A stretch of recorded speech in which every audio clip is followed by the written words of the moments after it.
days to go, ready na ang lahat. Pero ang tanong, saang simbahan nga ba ikakasal sina Maya at Richard? Doon din actually kinasal yung mom niya. Yun yung link ni Maya doon sa simbahan na napili namin. Wish granted si Maya, kaya naman halos buong Luzon ay sinuyod para hanapin ang simbahan ng kanilang fairy tale wedding. Kinonsider namin yung mga Ilocos churches. We went to Tarlac, Pampanga, nagpunta rin kami sa Laguna, sa Quezon, at saka Rizal. Ang napili namin, Basilica sa Taal.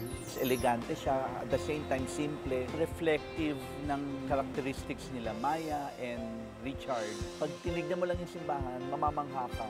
Ito na yung katuparan ng fantasy ng lahat ng nanonood ng teleserye na ito. Natupad yung pangarap ni Maya. Bukas, ipapasilip ko naman sa inyo ang wedding rehearsals. Ako si Bianca Gonzalez at ito ang The Making of a Fairy Tale, The Lim de la Rosa Nupcial.